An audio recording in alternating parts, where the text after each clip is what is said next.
واللہ ما طلعت شمس ولا غربت. میں آپ لوگوں کو ایک گورنمنٹ آفیسر کا واقعہ سناتا ہوں. وہ سیکٹری انٹیریئر تھا. سیکٹری انٹیریئر جو ہوتا ہے نا، پورے ملک کی پولیس اس کے تحت ہوتی ہے، تھانے اس کے تحت ہوتے ہیں. تو بڑی پوسٹ تھی اور وہ ٹکا کے رشوت لیتا تھا. کروڑوں کی ملکیت کا مالک بن گیا. اس کے بھائی نے اسے کہا کہ بھائی جان، میں نے فلاں کالونی میں گھر خریدا ہے، اس کے ساتھ والا گھر خالی ہے، اگر آپ کہیں تو آپ کے لیے بھی خرید لوں. تو پیسے کی تو کمی تھی نہیں. اس نے کہا میرے لیے بھی خرید لو. لو جی، دونوں بھائیوں نے ساتھ ساتھ گھر خرید لیے. اب جس دن شفٹ ہوئے تو پتہ چلا کہ وہ مکان مسجد کے بالکل سامنے تھا. یعنی سڑک کے ادھر مسجد تھی اور ادھر مکان تھا. سیکٹری صاحب رات کو سوئے تو فجر کی اذان کے وقت مؤذن نے اللہ اکبر اذان دی. اس کی آنکھ کھل گئی. اس کو بڑا غصہ آیا کہ اس نے میری نیند خراب کر دی. مؤذن کو بلوایا اور اس کو کہا کہ بھئی میں یہاں شفٹ ہو گیا ہوں، اب تم فجر کی اذان اسپیکر پہ نہ دیا کرو. مؤذن نے نمازیوں کو بتایا. نمازیوں نے کہا کہ بھئی دیکھو، ہم بوڑھے لوگ ہیں، گھڑیوں کے ٹائم ہم سے نہیں دیکھے جاتے، ہم تو اذان کی آواز سننے کا انتظار کرتے ہیں اور مسجد میں آتے ہیں. تم اذان دو. مسجد پہلے تھی، یہ بعد میں آیا ہے. اگر اذان سے اس کو اتنی الرجی تھی تو کہیں دور گھر خریدتا، مسجد کے قریب کیوں خریدا ہے؟ چنانچہ مؤذن نے دوسرے دن پھر اذان دی. اب اس کے غصے کی انتہا نہیں تھی کہ میں نے منع کیا اور اس نے میری بات نہیں مانی. اپنے گارڈ کو بھیج کے مؤذن کو بلوایا. وہ نوجوان بچہ تھا، اس نے 2-3 تھپڑ لگائے. تو مجھے نہیں جانتا، میں تجھے تھانے میں بند کر دوں گا، میں یہ کر دوں گا، میں تمہاری چھترول کروا دوں گا، میں فلاں کروا دوں گا. خبردار جو آج کے بعد اذان دی. وہ مؤذن بیچارہ تو اس کی مار کھا کے سہ گیا، چپ کر گیا. مگر اللہ کی لاٹھی بے آواز ہے. اللہ تعالیٰ کی طرف سے پکڑ آ گئی. ہوا کیا کہ افسر صاحب کو فالج ہوا اور دونوں بات جو تھے وہ سینے کے ساتھ لگ گئے. عام طور پہ تو فالج ایک سائڈ پہ ہوتا ہے. اللہ کی شان کے اس کے دونوں ہاتھ یہاں لگ گئے. اب قلم بھی نہیں پکڑ سکتا. تو دفتر والوں نے کہا جناب آپ تو قلم بھی نہیں پکڑ سکتے، دستخط بھی نہیں کر سکتے، آپ جائیں علاج کروائیں. انہوں نے چھٹی کروا دی. وہ جو پیچھے رشوت کی بہت لمبی آ رہی تھی نا، مال کی پائپ لائن، وہ ختم ہو گئی. اب گھر آ کے پڑ گیا. سارا دن گھر میں ہے.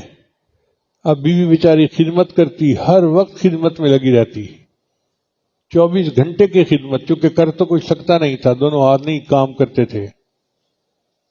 ذرا سی کوئی چیز لانے میں دیر ہو جاتی، فلاں جاتی ہے، بیوی کو ڈانٹتا، سن نہیں رہی ہو، کرتی نہیں ہو، یہ نہیں کرتی، وہ نہیں کرتی.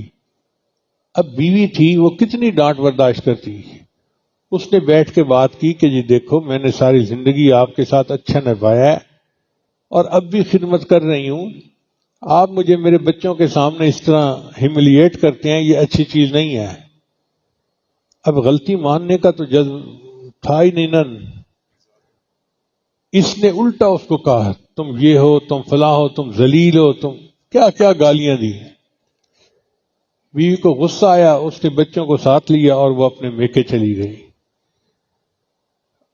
اب پورا گھر اکیلا ہے اور یہ اکیلا پڑا ہوا ہے، کوئی پوچھنے والا نہیں.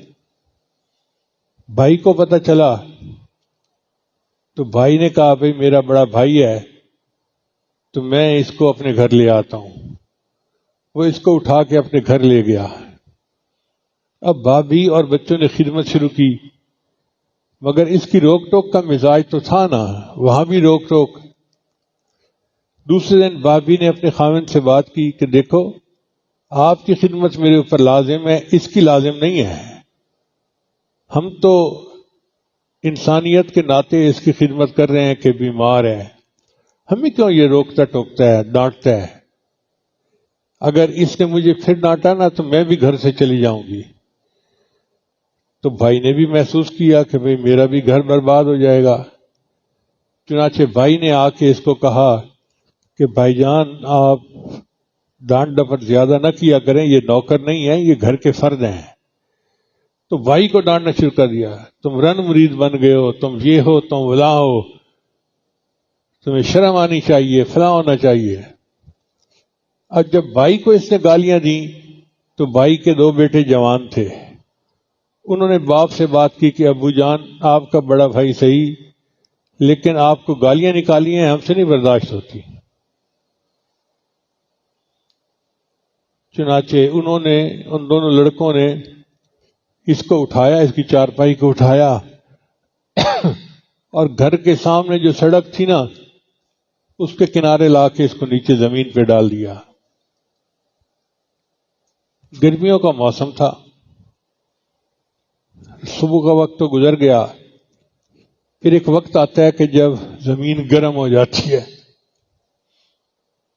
اب زمین گرم ہو رہی ہے اور کھایا پیا بھی کچھ نہیں، بھوکا پیاسا ہے. تو اب یہ سوچے کہ مجھے کون کھانا کھلائے گا، کوئی کھلانے والا نہیں. چنانچہ تھک ہار کے اس نے بھیک مانگنی شروع کر دی، مجھے اللہ کے نام پہ دے دو.